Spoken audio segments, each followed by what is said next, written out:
Hey guys, welcome back. So today in this video, I'm gonna show you how my dad and I built this subfloor back here. But before I get into it, I have a question for you all. So I have got so many license plates. I wouldn't be surprised if I have one of every 50 states. I may be missing a few, but I have got a ton of them. And I would like to use them incorporated in the van somehow, but I'm not exactly sure how. I'm thinking of maybe making like the panels out of the plates or a wall or something. So I want you guys to drop your ideas as to what I should do with all of my license plates. So my dad could not find the type of wood in the size that he wanted, so he instead opted to make his own using one large piece of wood. And one of the reasons he did this was so that he could make them at slightly different sizes based on if that part of the frame was going to be over one of the ribs on the floor or not. And this is how we did that.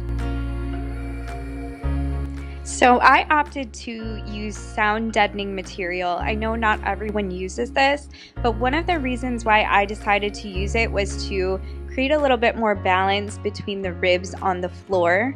And I did end up adding more than what is pictured here, so there's probably about twice of that on there.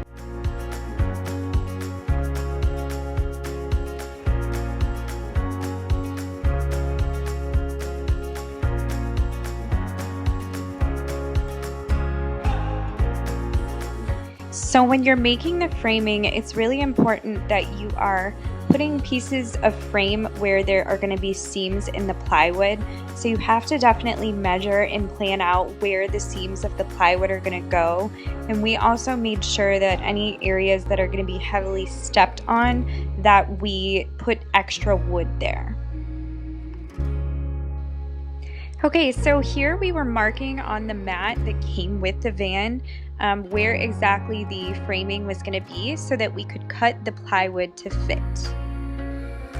So I definitely want to point out that if your van does come with any sort of a mat or floor covering like this, definitely save it for doing the subfloor, because this made things so much easier as far as measuring the plywood in order to cut it, and we could mark on it right where the framing was, so that it was really easy to know right where the screws go.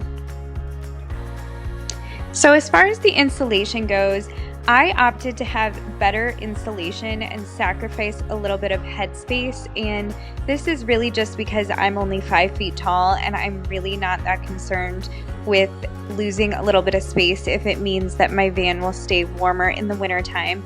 So we used 1-inch insulation, and the plywood that we used is 3/4 of an inch. I have definitely seen people use 1/2 inch, but from my research, I heard that if you use 3/4 of an inch plywood, that there's going to be less creaks and it's going to hold up a little bit better. So that is what we ended up using.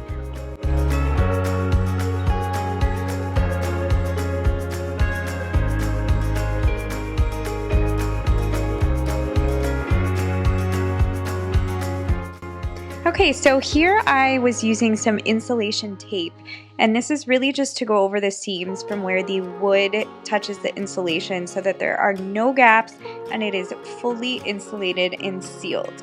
Now I do want to point out that I did use this where the insulation goes against the metal on the sides, and this was a big mistake because after I got the flooring in, I ended up having to go back and take that off because when I stepped on it, it was squeaking, and it was squeaking really badly. So once I went back through and pulled the tape off of the sides, it no longer was squeaking.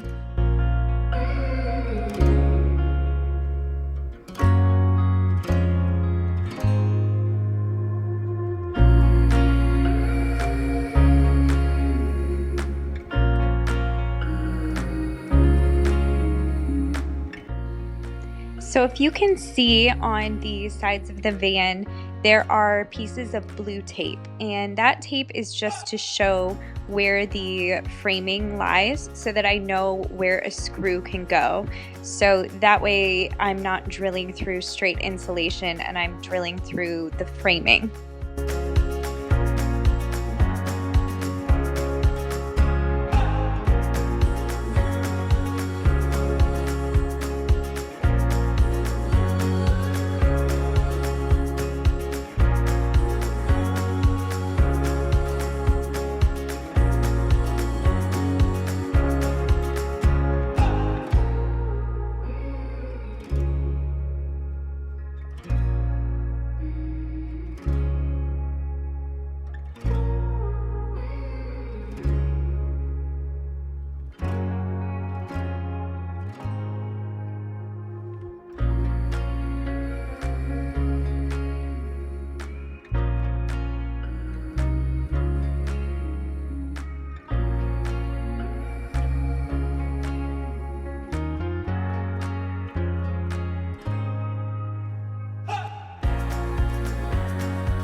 Okay, you guys, so the subfloor is officially done. Now this is just the subfloor. I don't have the final covering over it or any trim or anything.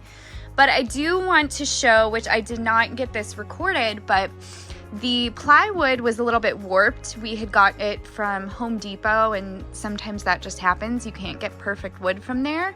And my dad wasn't happy with it. I thought it would be fine because I knew that we would be setting cabinets and stuff on top of this and that would weigh it down. But this corner over here was elevated a little. It was just kind of sticking up.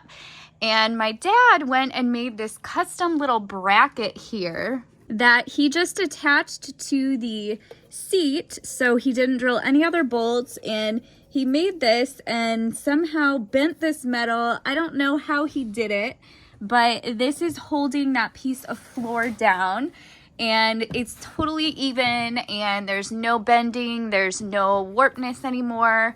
So it really came out great, and I am so excited. Alright guys, so that's going to be it for this video. Now my next step is going to be installing the Max Air fan. I already have it and it's waiting to go. I'm going to get started on it this weekend. So stay tuned because that is going to be my next video. Thanks for watching, and I'll catch you guys on the next one.